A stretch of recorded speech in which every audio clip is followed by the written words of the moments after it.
야고보서 2장 1절에서 13절인데요. 8절부터 13절까지 읽겠습니다. 너희가 만일 성경에 기록된 대로 내 이웃 사랑하기를 내 몸과 같이 하라 하신 최고의 법을 지키면 잘하는 것이거니와 만일 너희가 사람을 차별하여 대하면 죄를 짓는 것이니 율법이 너희를 범법자로 정죄하리라. 누구든지 온 율법을 지키다가 그 하나를 범하면 모두 범한 자가 되나니 간음하지 말라 하신 이가 또한 살인하지 말라 하셨은즉 너가 비록 간음하지 아니하여도 살인하면 율법을 범한 자가 되느니라. 너희는 자유의 율법대로 심판받을 자처럼 말하기도 하고 행하기도 하라. 긍휼을 행하지 아니하는 자에게는 긍휼 없는 심판이 있으리라.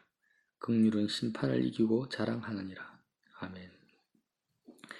야고보서 말씀을 제대로 우리가 묵상하게 되면 여러 가지 시험 가운데서도 기뻐할 수 있는 믿음을 얻게 됩니다.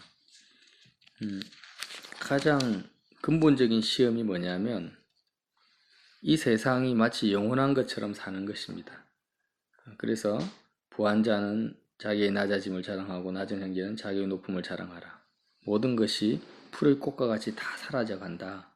우리가 이 세상을 바라볼 때 정말 잠시 잠깐 있다가 사라지는 풀의 꽃과 같은 인생이라는 것을 명심해야 된다는 거죠. 그렇지 않고 마치 영원히 사는 것처럼 세상을 살면 다 시험에 들게 됩니다. 그리고 또 하나는 뭡니까? 좋은 것은 이 땅에 없다라는 것을 명심하라고 합니다. 오직 위로부터 빛들의 아버지께로부터 하나님께 내려오지 이 땅에 이 세상에는 좋은 것이 없다. 이 진리를 마음에 품고 살면 또 시험에 들 일이 없다라는 거죠. 그래서 이런 믿음을 가지고 살 때 어떻게 합니까? 말을 할 때는 항상 내 속에 이 땅에는 좋은 것이 없는데 특별히 내 마음 속에는 모든 악한 것과 더러운 것이 내 마음 안에 있다라는 것을 명심하라는 거죠. 그래서 우리가 듣기는 속히하고 말하기는 더디해야 되는데 말하는 것과 성내는 것을 더디하라고 하신 그 야고보 사도의 말씀이 복음을 적용하면서 살아라는 것입니다. 십자가를 적용하면서. 그래서 우리가 보고 듣는 모든 것에 있어서 내가 바로 반응하고 즉각적으로 내 생각과 내 의견을 또 내 감정을 표현해버리면 그게 바로 시험에 드는 겁니다. 마귀에게 넘어가 버린다는 거죠. 왜냐하면 내 속에 있는 더러운 것과 악한 것들이 다 튀어나온다는 거죠. 그래서 말하기를 더디하고 성내기를 더디하라는 말씀은 일단 내가 모든 듣고 보고 하는 모든 것에 대해서 죽어야 된다는 거죠. 십자가가 그 상황과 나 사이에 반드시 있어야 된다는 것입니다. 그렇게 할 때 우리는 시험에 들지 않고 믿음으로 행하는 사람이 된다 이렇게 말씀을 하셨어요. 근데 2장에 넘어와서는 어떤 말씀을 하시냐면 회당에 부자가 들어왔을 때는 아주 좋은 자리에 앉으세요 이렇게 하고 가난한 사람 아주 옷이 남루한 옷을 입고 들어온 사람은 알아서 앉으시오 하면서 사람을 차별하는 것은 굉장히 악한 것이다. 이렇게 사람을 차별하지 말라고 말씀을 하십니다. 하나님께서는 부유한 자를 택하시는 것이 아니라 세상에서 가난한 자를 많이 택하셔서 믿음에 부유하게 하셨는데 그리고 그 가난한 자를 통하여서 자기를 사랑하는 자에게 약속하신 하나님의 나라를 상속받게 하셨는데 왜 너희는 하나님의 관점이 아니라 세상의 관점으로 사람들을 하느냐 이렇게 말씀을 하세요. 그래서 차별하는 것을 이제 다루십니다. 2장에 넘어와서는. 이 차별하는 것이 무엇을 의미하겠습니까? 내 마음이 여전히 이 세상 속에 속해 있다라는 것을 가장 잘 나타내는 내 마음의 상태가 뭐냐면 사람들을 차별하고 있다라는 것입니다. 나에게 유익이 되고 나에게 도움을 줄 수 있다고 판단되는 사람은 잘하고 잘해주고 나에게 해를 끼치고 나에게 도움이 안 된다는 사람은 무시해버리는 이 사람을 대할 때 차별하는 것 자체가 상대방을 시험에 들게 하는 것이고 또 내가 이미 시험에 든 상태라는 거예요. 그 자체가. 우리도 그렇잖아요. 누가 나를 차별하거나 나를 무시하거나 하면 마음의 시험이 올 때가 있지 않습니까? 그래서 단지 도덕적으로 차별하지 마라 이런 차원이 아니고요. 지금 2장에서 차별에 대한 부분을 다루는 이유는 복음 안에서 야고보 사도가 성도들을 바라볼 때 그 성도의 마음이 이 세상에 속한 상태, 이 땅에 속한 상태에 있을 때 가장 두드러지게 나타나는 현상이 뭐냐면 사람들을 바라볼 때 차별한다라는 것입니다. 특별히 예배당 안에서조차도 그렇다라는 거예요. 하나님 앞에 나왔는데도 불구하고. 그래서 이 세상은요, 피라미드와 같습니다. 이집트의 피라미드 아시죠?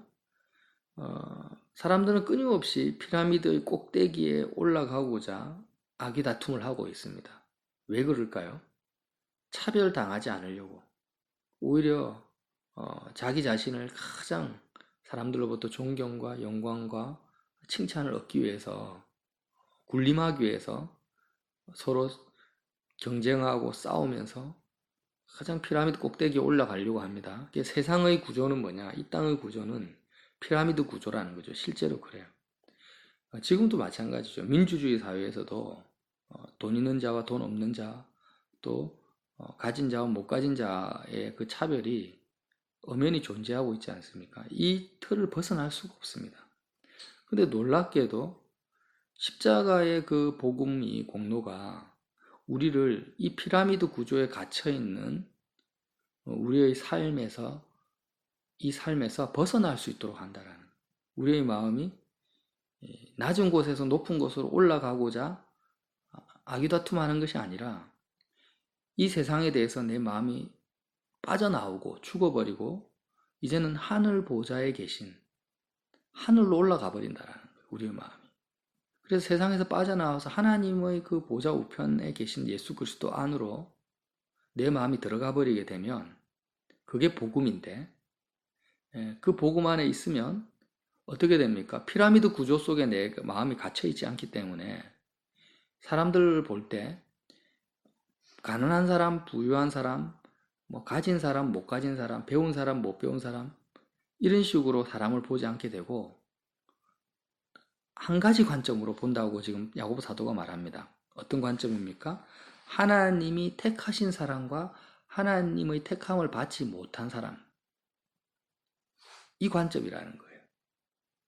내가 정말 세상에서 내 마음이 빠져나왔으면 뭐 재벌을 만나도 그 사람이 물질을 많이 가졌느냐, 권세가 있느냐 이걸 보지 않고 하나님이 그를 택했느냐 아니면 그가 하나님의 택함을 받지 못했느냐 이것으로 본다라는 거예요. 그래서 이것으로 본다면 오히려 하나님은 가난한 사람을 훨씬 더 많이 택한 것을 너희들이 알 수 있지 않느냐. 오히려 부자들은 너희를 억압하며 법정으로 끌어가지 아니하냐. 근데 왜 자꾸 하나님의 관점과 다른 관점으로 사람들을 차별하느냐. 너희 마음이 왜 이 세상에 속한 상태로 살아가느냐. 그 상태에서는 내 이웃을 사랑하기를 내 몸과 같이 하라 하신 최고의 법을 지킬 수가 없다라고 8절에 말하는 것입니다. 그러니까 우리가 율법의 가장 큰 계명이 하나님을 사랑과 이웃 사랑이잖아요. 근데 이 하나님 사랑과 이웃 사랑이 마음이 세상에 갇혀 있는 차별을 하고 차별을 받는 세상에 갇혀 있는 상태에서는 이 율법의 최고의 율법 하나님 사랑과 이웃 사랑을 할 수 없다라고 지금 야고보 사도가 선언하고 있다라는 거죠.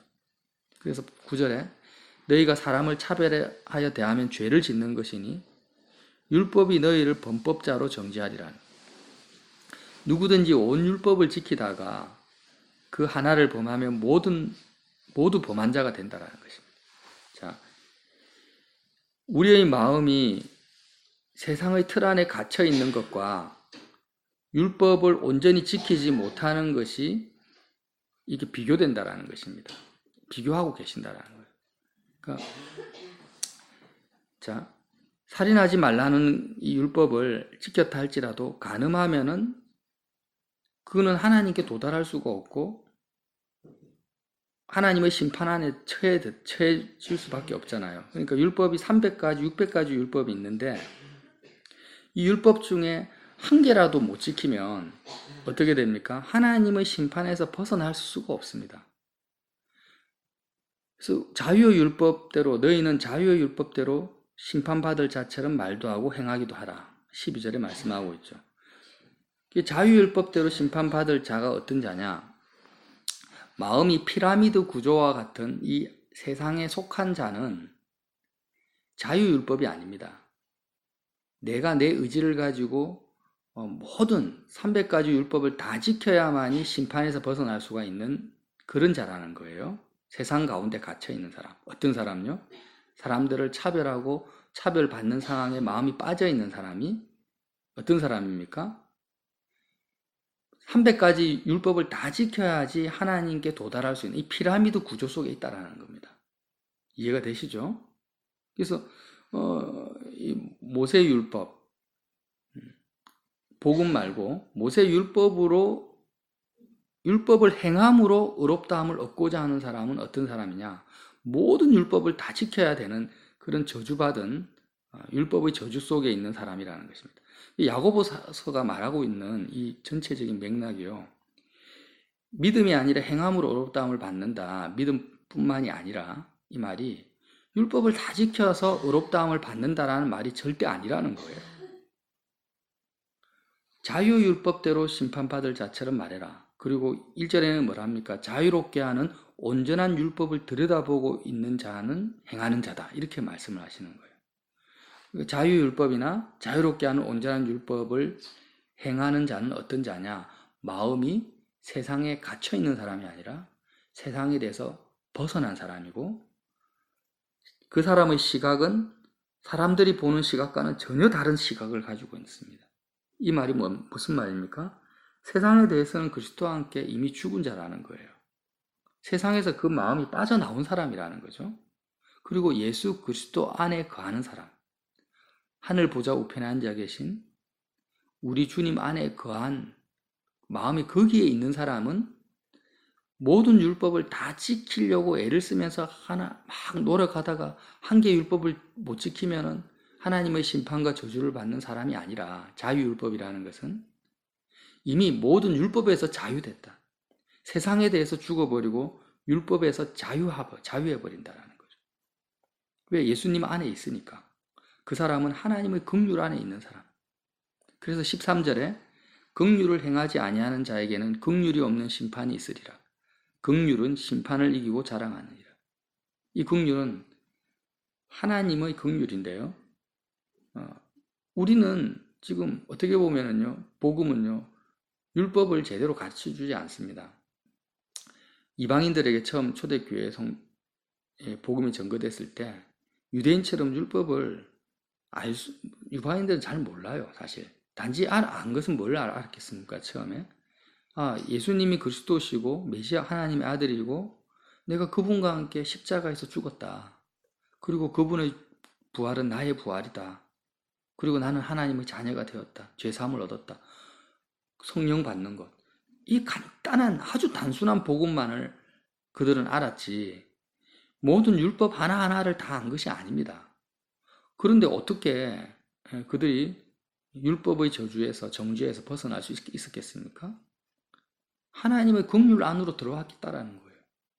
하나님의 긍휼, 용서, 죄사함 안으로 들어왔는데 그것이 단지 율법을 어기는 차원이 아니라 율법 자체가 뭔지도 모르는 이방인들이 율법의 저주에서 벗어나게 된 것은 그들의 마음이, 이방인들의 마음이 복음을 통하여서 십자가를 통하여서 어떻게 되세요?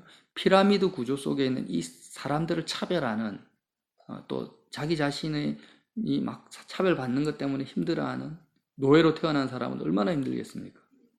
그런 상태에서 완전히 벗어난 상태라는 거예요.